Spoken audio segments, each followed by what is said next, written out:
E aí, pessoal? Recentemente eu tava olhando alguns fóruns no Reddit procurando alguma ideia de vídeo, quando eu me deparei com um iceberg imenso de filmes que foram perdidos com o tempo. E eu decidi adicionar mais coisas e fazer um vídeo em cima disso. Pra você que não conhece o que é o iceberg, funciona assim. No topo do iceberg são os filmes que a maioria da galera já ouviu falar. Mas conforme a gente vai descendo as camadas mais profundas, os filmes vão ficar cada vez mais desconhecidos e em alguns casos até mais bizarros. E esse vídeo aqui vai ser a parte 1 do iceberg. E se você quiser já ver as outras partes, considere se inscrever no canal que eu vou soltar ao decorrer do tempo. Meu nome é Anderson, então vamos pro vídeo.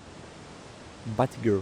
A história do filme acompanharia Barbara Gordon, a filha do comissário de polícia de Gotham, enquanto ela tenta equilibrar sua vida pessoal com ser uma vigilante da noite. Ela estaria sob a mentoria do Batman veterano, interpretado pelo Michael Keaton. Ela precisaria enfrentar o sociopata piromaníaco conhecido como Vagalume, que aparece no Lego Batman de PS2, lidando com a escalada de incêndios criminosos da cidade. No entanto, após a fusão entre a Warner e a Discovery, a nova gestão optou pelo cancelamento definitivo do projeto. Essa decisão foi baseada em uma manobra da contabilidade de dedução fiscal, na qual a empresa declarou o filme como prejuízo total, e ela teve um abatimento de impostos quase que imediato do filme. Com essa manobra financeira, a Warner ficou permanentemente proibida de lucrar ao lançar esse filme comercialmente no futuro. Mas o estúdio ele realizou exibições internas restritas para a equipe técnica antes que os arquivos fossem transferidos e bloqueados em servidores de segurança. Os diretores da produção relataram publicamente que o acesso remoto dos servidores foi interrompido logo após um anúncio oficial, e meio que não tinha como acessar esse filme de jeito nenhum. É uma tristeza, porque eu queria estar assistindo esse filme.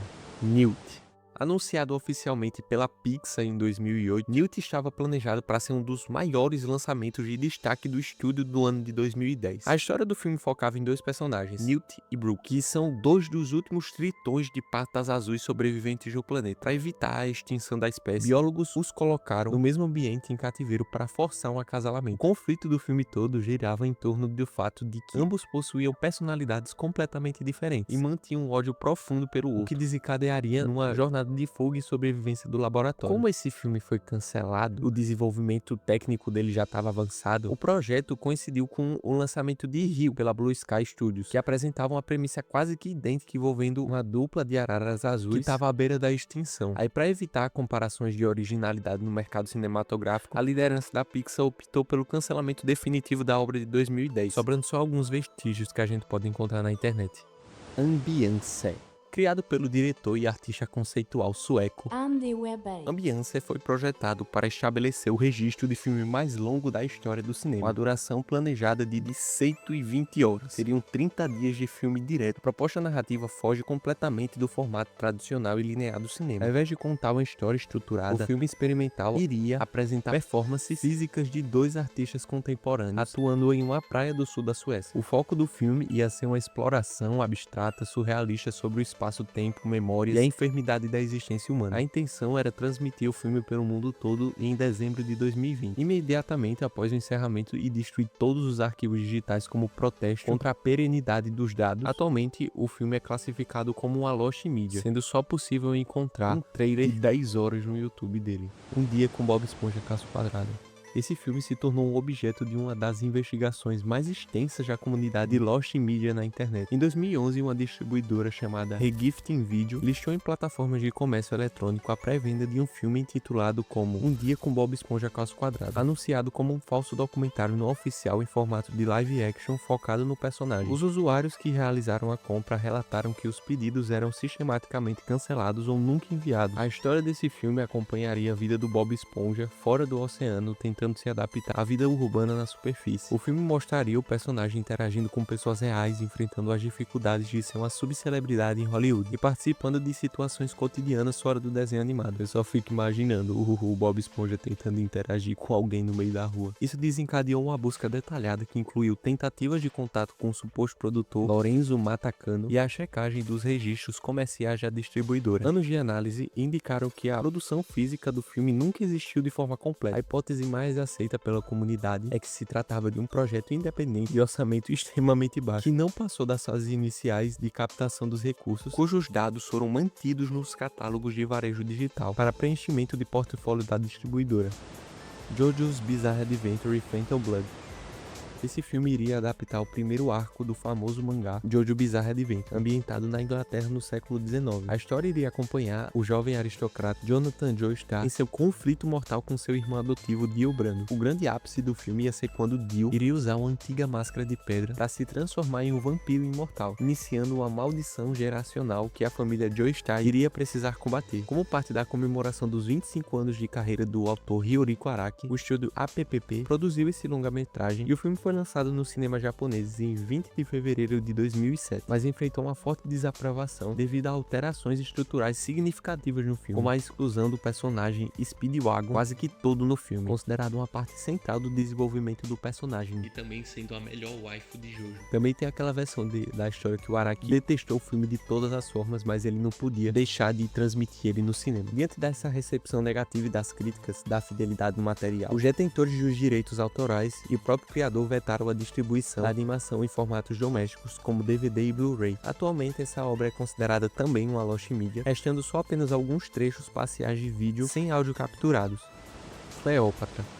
Dirigido por Gordon Edwards e estrelado por Tida Bara, Cleópatra representou uma das maiores superproduções do cinema mudo, mundialmente conhecido por sua cinegrafia monumental e orçamento elevado na década de 1917. O filme ele contava a vida do reinado da famosa rainha do Egito, Cleópatra. A história detalhava minuciosamente suas táticas políticas para manter o controle de sua nação, focando principalmente em seus intensos e trágicos romances com líderes romanos, Júlio César e Marco Antônio. A narrativa culminava na queda de seu império e seu lendário suicídio. Naquela época, os filmes eram guardados utilizando uma base de nitrato de celulose, um composto químico altamente instável e inflamável e sujeito a deterioração rápida sob variações térmicas. E então teve, em julho de 1937, o incêndio de grandes produções que atingiu os depósitos de armazenamento da Fox Films em Nova Jersey, destruindo a grande maioria dos negativos originais produzidos pelo estúdio antes de 1932. Entre o material perdido estava a única cópia master conhecida de Cleópatra. Atualmente, apenas restam fotografias de produção e fragmentos isolados da película sobrevivente em arquivos internacionais que somam aproximadamente 40 segundos de exibição. Cenas deletadas de Call Me By Your Name. Pelo contrário, esse não é um filme perdido e foi lançado. A história principal do filme acompanha o jovem Hélio, de 17 anos, durante o verão de 1983 no norte da Itália. A narrativa foca em seu amadurecimento e na descoberta de sua sexualidade, ao viver o intenso romance com Oliver, um acadêmico americano de 24 anos que está hospedado na casa de sua família. Corte estendido aprofundaria os diálogos filosóficos entre os dois, a exploração do ambiente italiano e as sequências de intimidade muito mais explícitas. Não é só a cena do pêssego não. O diretor Luca Guadagnino confirmou que a primeira montagem do filme totalizava 4 horas de duração, adaptando ao ritmo comercial das salas de cinema e a classificação indicativa do filme para a temporada de premiações. Ele optou por reduzir o filme para um pouco mais de 2 horas. O rolo de 4 horas permanece restrito nos arquivos de segurança da Sony Pictures e nunca foi disponibilizado ao público em mídias físicas ou plataformas digitais. Quem sabe no futuro a gente não tem acesso a esse filme. Scooby-Doo Holiday Haunt.